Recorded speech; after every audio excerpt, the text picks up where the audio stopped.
trends in foods, retail, beverages. I'm not going to say anything extraordinary. I think it's everybody knows there is the omni-channel, like being present in different channels. So in the supermarket, in our case, but also delivery, takeaway.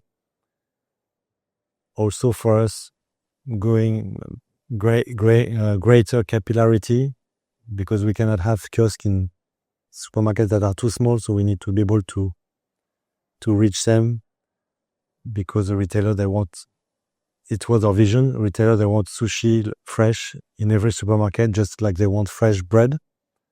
So it's a very important trend in our business. Of course, there is everything around plant-based, but we have already embraced that for a number of years. It's just getting stronger. Sustainability is super important, especially in our case with packaging, to have packaging that are recyclable and then later on biodegradable. So it's a very important topic.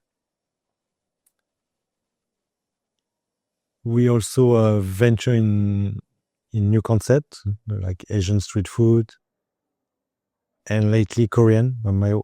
My business partner and wife is Korean, so it's very natural for us to go into that direction, and it's an important trend.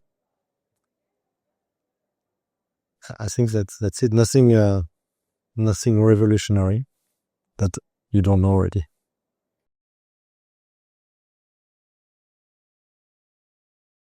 Yeah, so how to stay innovative and stay in the game.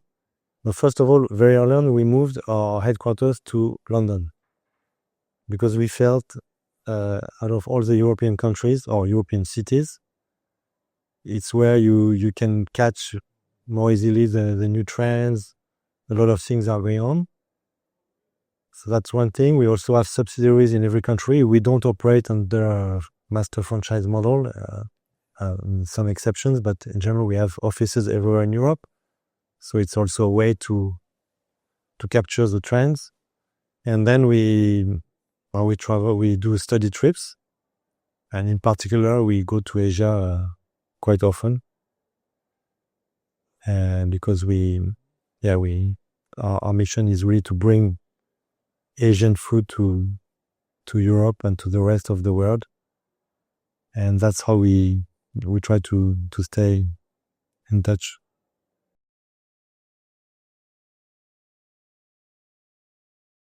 People and culture. The idea that to define what is your culture, what are your values, and hiring only based on cultural fit. That would be my first most important lesson. The second one is around financing and raising capital. Really challenge, do you really need to raise capital? Can you do on your own funds or debt? Try to really think of innovative ways to do that. And the third one, which is more broad and general, which is to challenge the status quo, to really try to do the impossible. I like, there was an ad from Adidas a long time ago which says impossible is nothing. And in our case, when we first met a retailer, they loved our concept and they say it's impossible, it's never going to work. And then in the end, 15 years later, there is a market we created of several billions of euros if we take us plus our competitors, which really shows that it was possible. And it's really fun to tackle when somebody says it's impossible, try to do it. It's also less crowded there. So yes, and also we had one employee one day who told us, you were successful because my wife and I, we didn't come from the retail industry. So for us, shop in shop, making sushi live, why not? It seems obvious, like making bread. And so we had no preconceived ideas, and we went to retailers thinking, yeah, it's possible. Why not?